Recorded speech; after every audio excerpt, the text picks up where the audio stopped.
welcome back.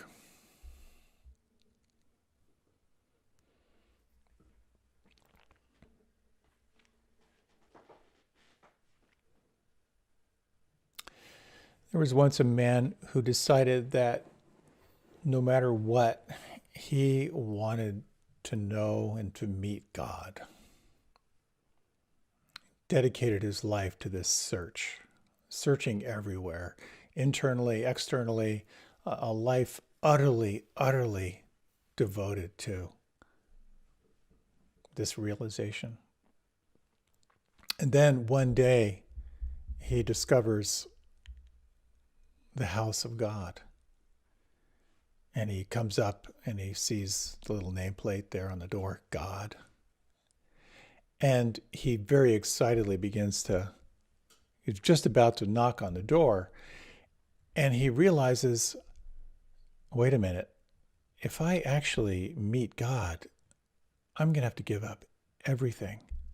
I'm going to have to give up my whole sense of self, my dreams, my story, everything. I have to let it go. And kind of overcome with anxiety and fear, he very quietly backs away, makes his way down the steps so as not to make a little creak, and starts running as fast as he can. And then he goes on to become a teacher, teaching people how to find God. Sometimes I think I'm that guy.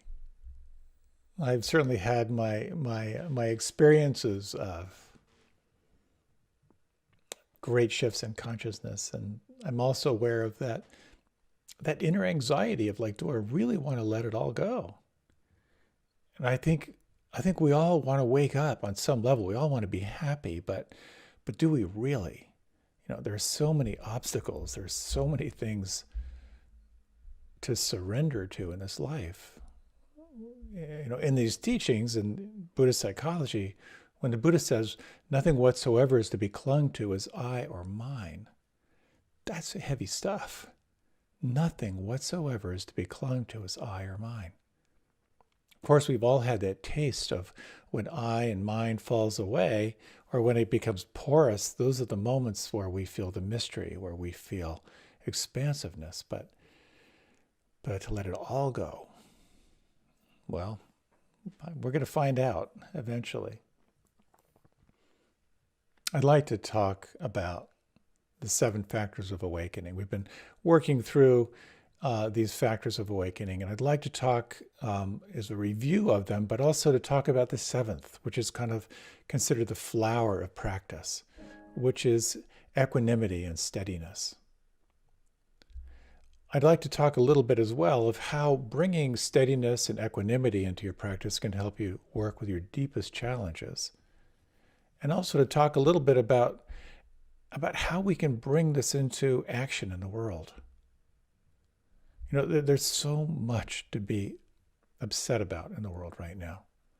So much polarization, so much anger, so many deep-seated generational wounds coming to the surface.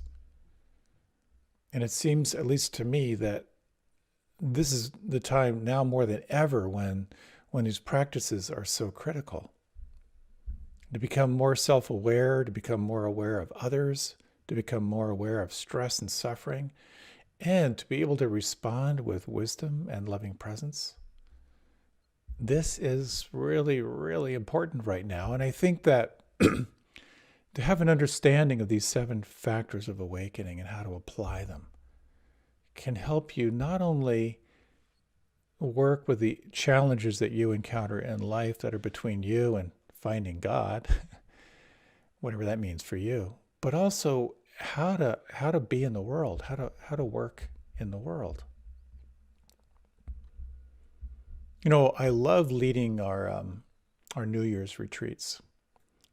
Instead of a 7-day retreat, it's a 5-day retreat.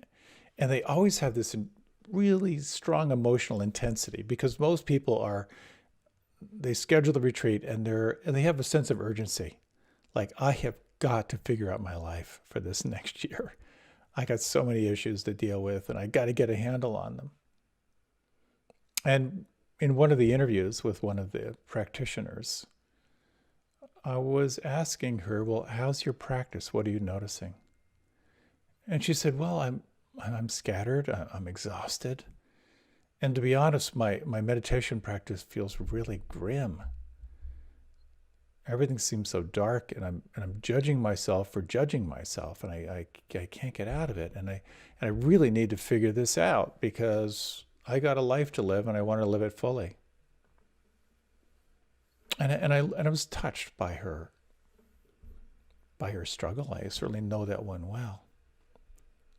And I suggested that instead of trying to figure things out right now, maybe she could just invest in the practice, bring in more rest, and just let there be more of a natural gathering of attention. And maybe things would lighten up. And certainly I've found that for myself, that when I feel that sense of urgency, I've got to figure it out, what I really need is to slow down. As the Quakers say, don't just do something, sit there. And there's something so magical about pausing. If you've ever had a creative project that's on your mind and you're worried about it and you're slogging through it, and then maybe one day you just sit down and like the muse is there and all the conditions are right and boom, it just comes through pretty quickly. I have certainly noticed that for myself, and I'm fascinated about the creative process. I can't make myself be creative, but I can create the most supportive environment I can for that to flow. And the more I'm aware of my own patterns and my own cycles and when I have energy and when I don't, I try to gear my life around that creativity to mine when the conditions are best, which for me is in the morning. But it's the same way with these practices that lead to liberation and to freedom. It's helpful to really look at the conditions that best support you. It also comes down to actions. Like, what are the practices that light you up and fill your cup? What most helps you be present for yourself and for others? In this tradition, continuity and growth in awakening, it's not so much dependent on what you believe, but on what you're practicing and what you're cultivating through your actions. And if you want to be awake, if you really want to wake up to that ultimate truth, then awareness of these 7 factors of awakening can be really, really helpful. It's not a doctrine. It's not something you have to sign up for to believe. They're really inherent qualities that live inside you, and they sustain your practice.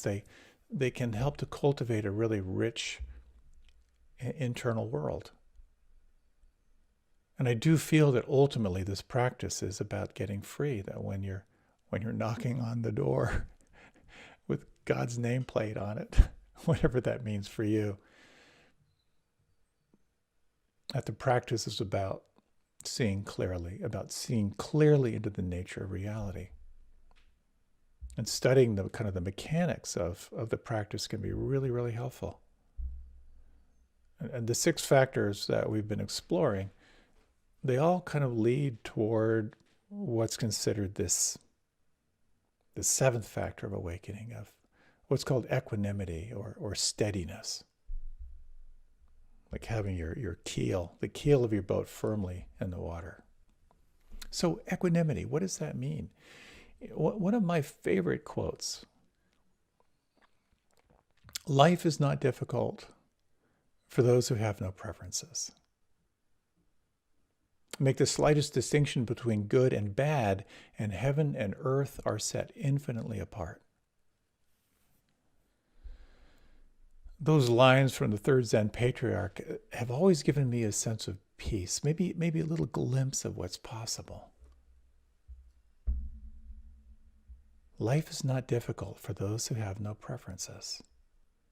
But make the slightest distinction between good and bad, and heaven and earth are set infinitely apart. In some ways, that points toward this preferenceless awareness of just being present. But on the other hand, they can also be a setup. Not only can they kind of set you up for self-judgment when you're not there, like, wow, what is preferenceless awareness? What does that really mean? But that preferenceless state could also easily slide into indifference. It can also point out to just relentlessly revealing how preferential you are all the time. And in my experience, that can be really discouraging and frustrating, ultimately in a good way. But noticing your preferences is a really important part of this practice. Noticing how the mind is constantly pushing away and reaching toward. So I'd like to do a little internal review of these 7 factors of awakening. So if you'd like, you can close your eyes. This will be just a short little reflection. And again, think of these as internal states. You might take 3 slow, deep breaths right now. And soften on the out-breath.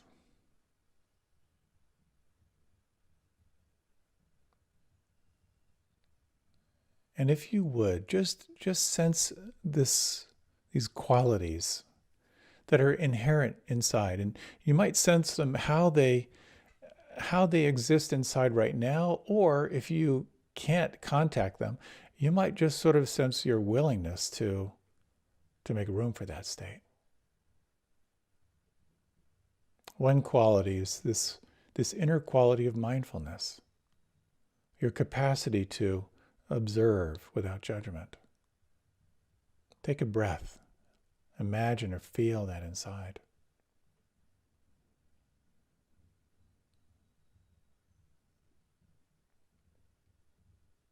The second quality is the quality of investigation, your capacity to look ever more closely at what is actually here and now.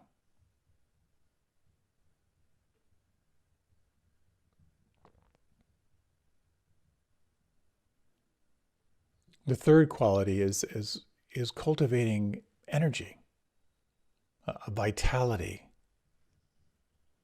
a sense of resilience to stay in the moment with what is here.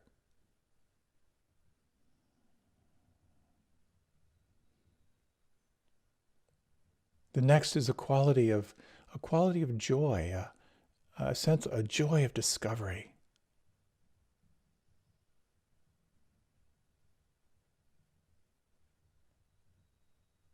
The next is a quality of tranquility, of relaxation. And you might sense now, is it possible to soften in any way? Your capacity to open and allow.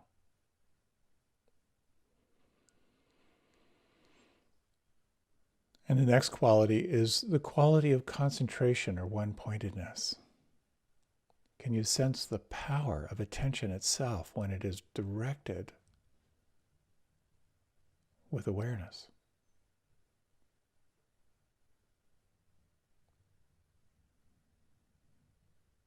And sensing now this quality of equanimity, a quality of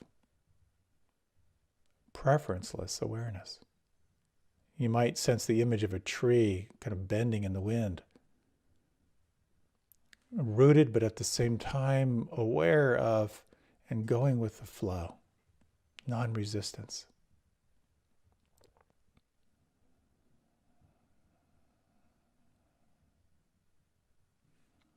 And if you like, you can now deepen your breath. If you like, you can open your eyes. These factors of awakening, in some ways, they seem kind of contradictory, don't they? On the one hand, we're kind of calming, and on the other hand, we're energizing. On the one hand, you're relaxing, but on the other hand, you're concentrating. And it really is the bringing together of these elements that kind of combine into this sort of this optimal state for awakening. So a little bit about equanimity. And I love that image of the tree bending in the wind, because one element, or think of two primary aspects. One is stability. That in order to be present, there's a physicality to it, feeling strong and feeling stable in your body. Really helpful. But also a quality of emotional stability, a sense of emotional resilience. This is your capacity, rather than reacting, to kind of respond.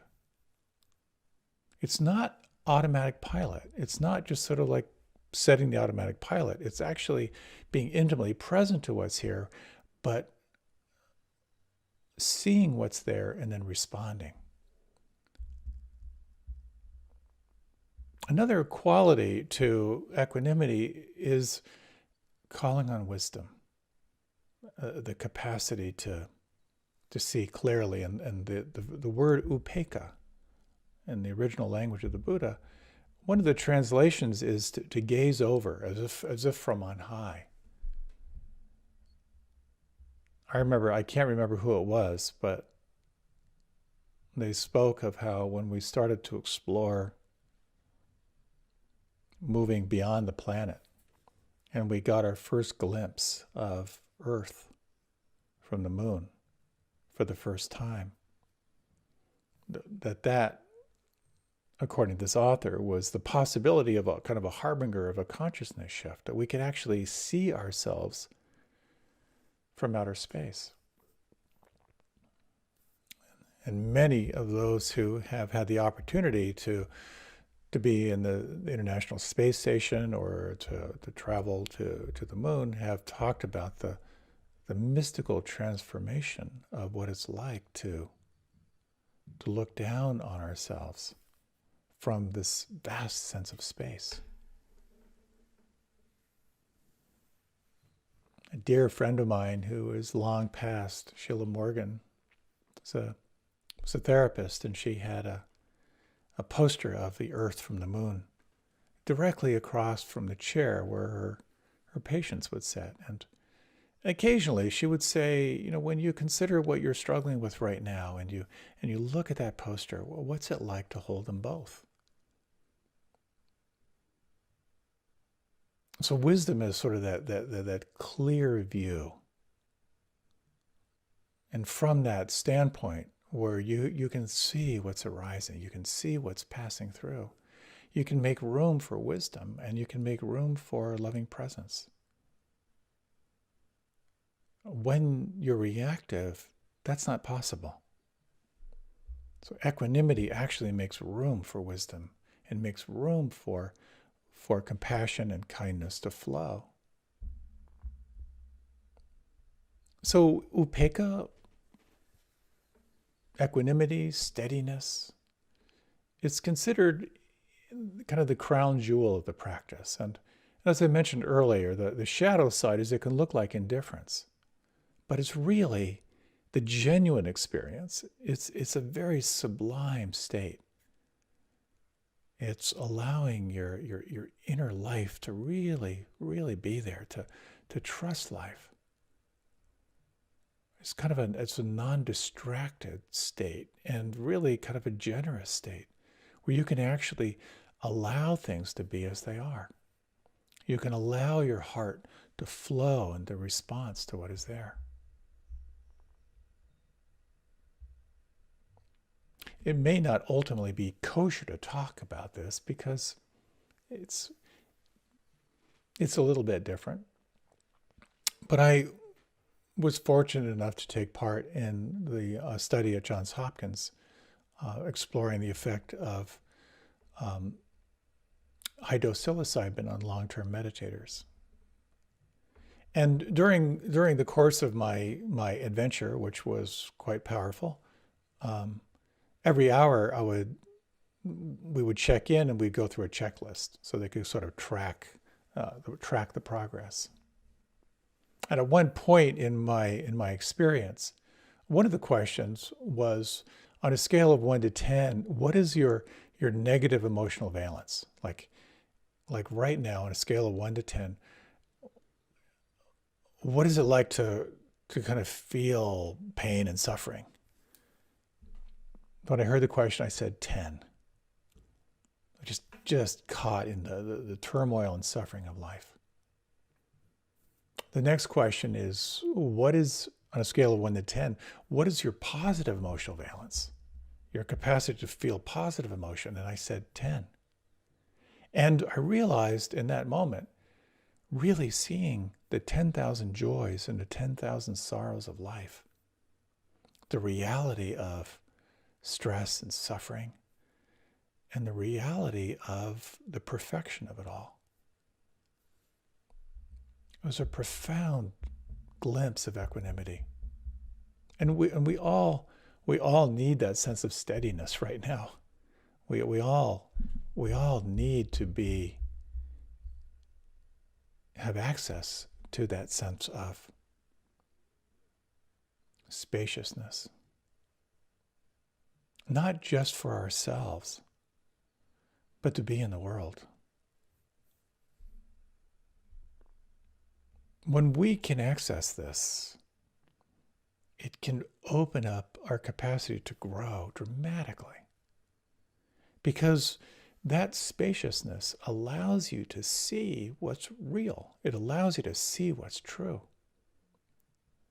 And there are times in my practice when I can really feel the deep searing wound of some pain in the past, completely uncovered. And when I can do that, quite often, what follows with that is some form of loving presence, some sense of kindness, some sense of kind of a healing balm. And so with so much discord in the world right now, so much polarization, people pulling guns on each other over wearing a face mask or not, domestic violence being up so much, drug overdoses being up so much, that we're all more and more aware of what gets in the way of equanimity.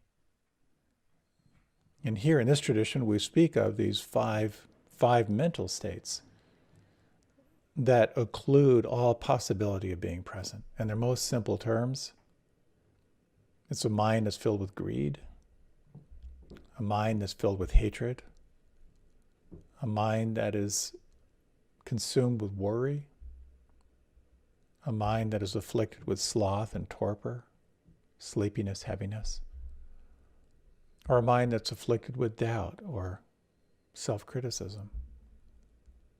Our practice ultimately is about coming in contact with these five mental states and finding a way to be with them.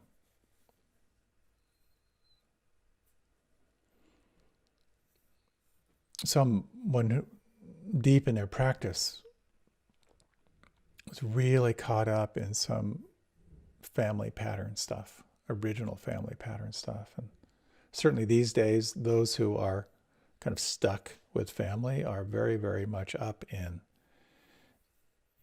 seeing the old entrenched patterns that are very, very hard to shift when you're in a family pattern. And one thing that he was completely caught in was feeling so disappointed and so angry with an older sibling.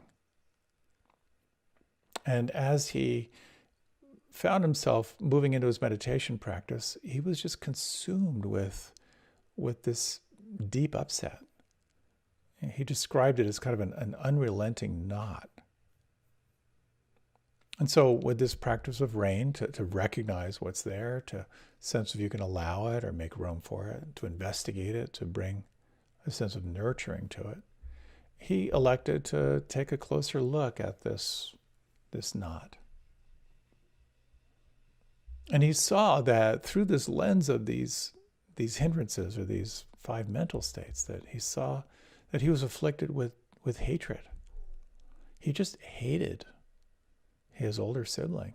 And he hated himself for hating his older sibling. He was afflicted with doubt. He doubted this would ever get better. He was worried that this would never go away.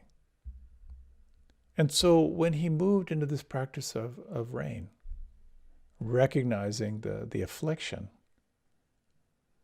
and then sensing if he could be with that to make room for it, which in this case he was, and then to really sense how his whole body, how his nervous system held that issue, to feel that knot, and just to be with it. And then to open into loving presence, to nurture it with a sense of kindness or compassion or empathy. He could begin to feel a little bit of a shift at first. And as he sat with it, he thought, well, what can I say to my older sibling that could possibly create a shift here? And he realized she's not going to be able to hear this. She's not interested, and she really doesn't have the bandwidth. And again, a deeper sense of sadness. And then this question popped into his mind, and he just thought, well, can I just accept her, knowing that she'll never change? And he got that image of that tree and the wind, where he realized maybe it's possible. Just the recognition. Maybe I'll never be able to have that conversation. Maybe I'll never be understood by my elder sibling. Can I hold that with empathy and kindness? And he began to feel a shift. He began to tap into a little, just a sense of that quality of equanimity. Can I just let it be? Can I hold it? And I love that story because it points toward possibility.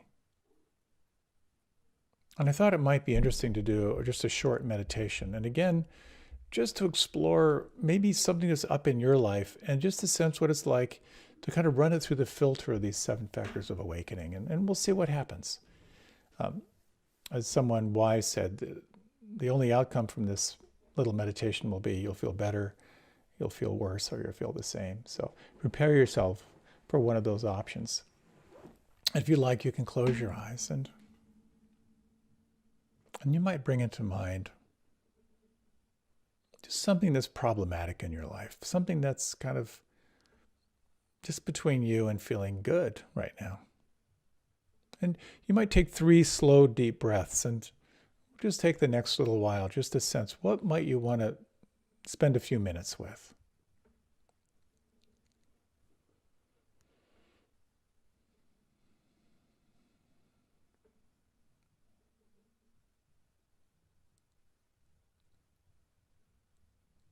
It can be helpful to really get specific if you can. And to kind of help you with this, it might be helpful to sense if you can create a little bit of a visual representation of some challenge in your life. Are there any words or sounds that you associate with it? And turn your attention to what it feels like inside. How does your nervous system hold this issue in your life right now?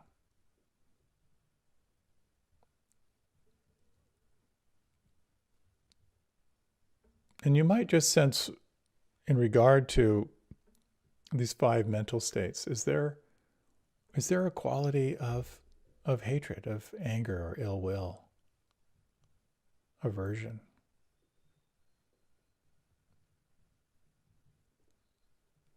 Is there a quality of wanting, of desire?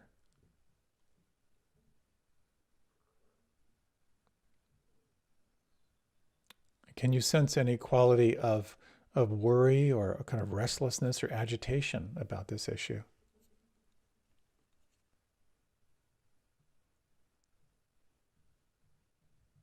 Is there a sense here of a kind of sloth and torpor or heaviness or losing energy or kind of a downward spiral of energy that you experience here?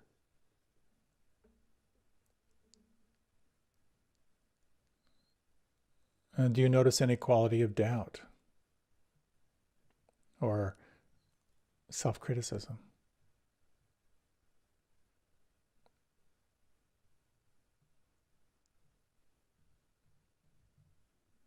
And now, as you sense this and how it lives on the inside, without trying to fix it, without trying to figure it out, let's just see what it's like just to hold it while you simultaneously reflect on these factors of awakening. And primarily, if you can let your attention be with kind of the felt sense, the kind of the somatic experience of it inside. If you were to hold this with a sense of mindfulness, of non-judging awareness, what's that like inside?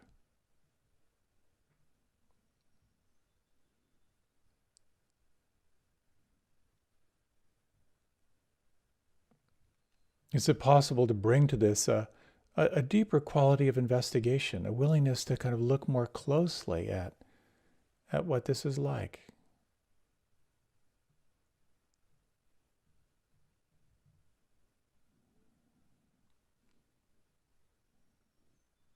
Can you imagine bringing a sense of energy to it, a sense of like resilience?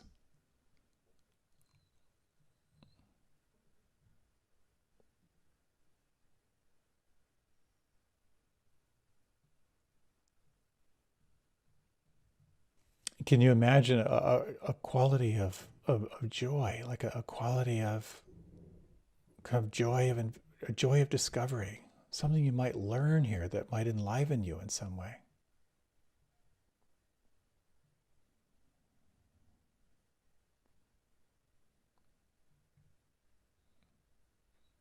Can you imagine invoking a sense of calm, of relaxation or tranquility? What's that like inside?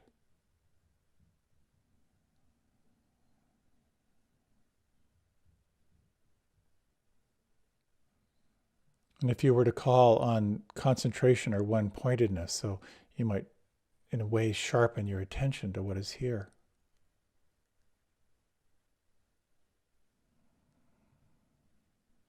And in your own way, calling on a quality of equanimity, a quality of allowing, this sort of a looking over from a distance or from on high.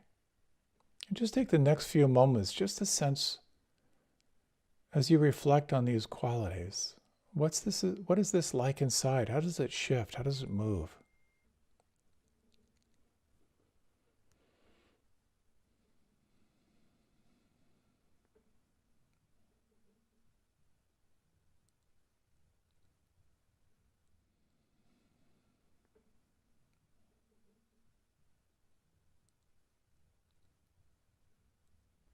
And now, as you reflect on these qualities, on what it's like inside right now, you might just reflect on the following question. What advice do you have to give yourself right now? After being with us for a few moments, what advice do you have to give yourself?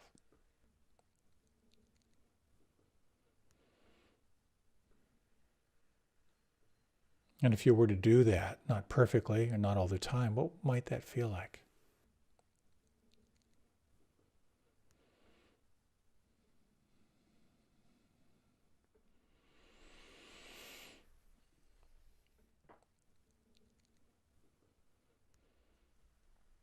If you like, you can deepen your breath. If you like, you can open your eyes or you can remain with them closed. And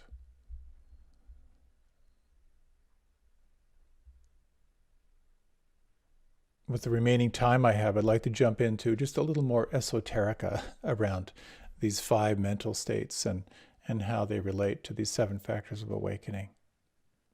Naturally, when you encounter sloth and torpor, kind of like the heaviness, the kind of that spiraling down, well, then you can call on investigation and energy and joy these are the factors that are enlivening. To bring, sometimes just to bring a little more energy in can be really, really helpful. If you look closer, you'll see more, you'll feel more. Calling on kind of the joy of discovery can be really helpful. On the other hand, if you encounter a lot of restlessness and worry where the mind can't settle at all, well, then here you call on these factors of relaxation and calming and tranquility. You might call on concentration as a way to gather your attention to what is present. You might call on equanimity, that quality of spaciousness. Because the very center of this is mindfulness, non-judging awareness. Quite often, either we have too much energy or not enough energy. So we're always trying to find that balance. And it's kind of easy to overthink it and intellectualize it too much. But essentially, really what it comes down to is what's happening right now. And it might be, wow, I'm losing steam, or I don't have the energy to be with it. Or it might be like I'm too agitated, I'm too restless. So that question of what is happening helps you to identify what's here. And then you can ask, well, how can I be with it? Or what is this need right now? And those two essential questions will really help to guide you through your practice, and particularly through challenges. As one of my teachers once said, life is therapeutic irritation. We grow through our challenges, and chances are your greatest growth has been when you've really, really been challenged. And I think it's really helpful sometimes to reflect on these qualities that can really support you in being more alive and in your own pursuit of what's most important. It's one thing to live in a cave where the disturbances are really, really minimal, but what about living in the world? How do you practice, and how do you cultivate this sublime state of equanimity, of steadiness in life? We all have our own conditioning.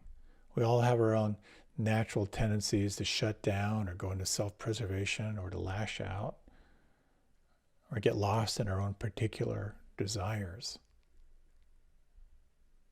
And being aware of these states, these 5 states that get in the way, and then these 7 factors of awakening can be helpful.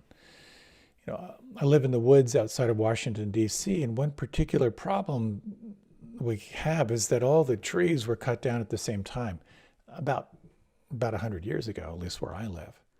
So now we have these beautiful, majestic trees, beautiful, mature trees, but many of them are dying, and they're dying at the same time. And it's amazing to see these kind of grandfather, grandmother trees, when they come down, the hole that they leave in the woods it's a huge gash in the woods. And when I first moved into the woods, I would just sort of feel the tragedy of that. But then you start to see the life that occurs, how so quickly it's a new ecosystem. Suddenly there's small plants, then there are bushes, and there may be one small tree that suddenly has the sun, and the large trees make the small trees impossible to grow. It's kind of the same thing with these 5 mental states. That when you are caught in greed, hatred, restlessness, sloth and torpor and doubt, it's kind of impossible for anything else to grow. And why remembering and recalling these factors of awakening can be so helpful. Calling on non-judging awareness. Your capacity to turn toward what is challenging and investigate it.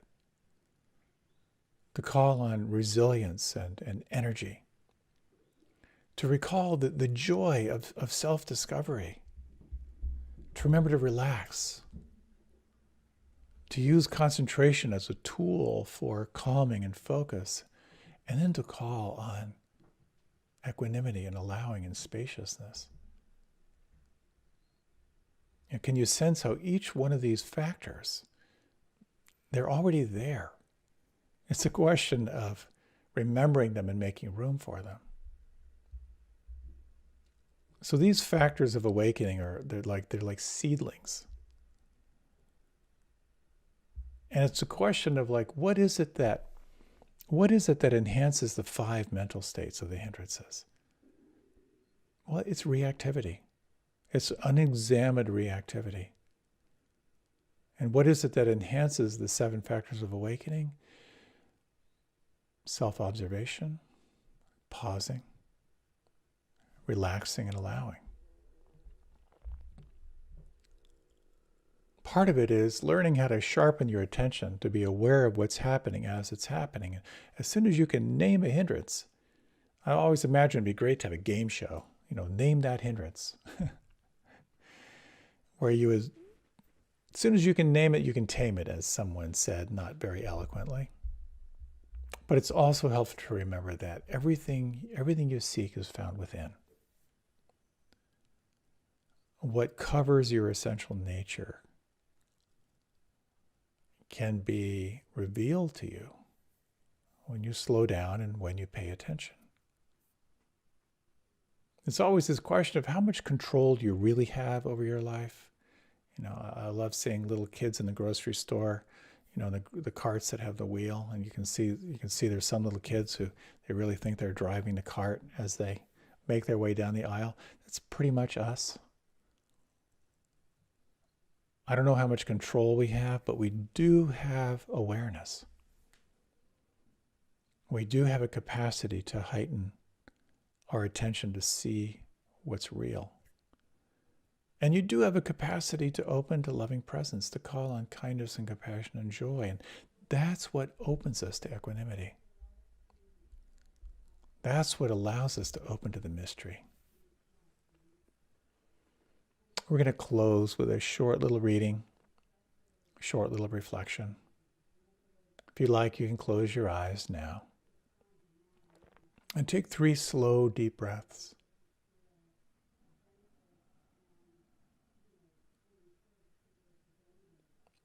When we are afraid,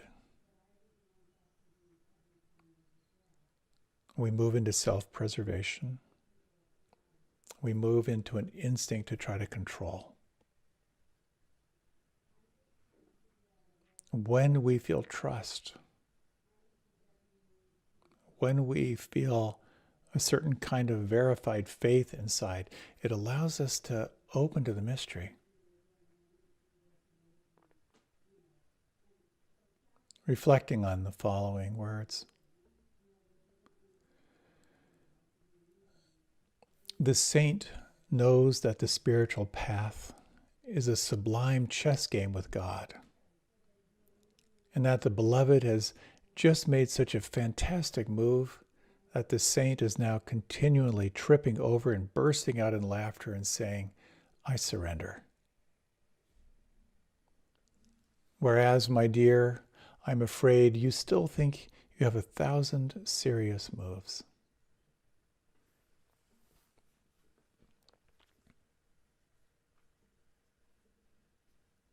These 7 factors of awakening are these latent qualities that are already within. The more you relax, the more you pay attention, the more you call on sincerity in your practice, the more these factors will naturally become more present, the more naturally you will be guided by wisdom and by a loving heart. May that be so for you. May that be so for everyone you care about in this world, and may that be so for all beings. Thank you so much for your time and for your attention. Best wishes to you in your practice and in all that you are called to in your life. Thank you.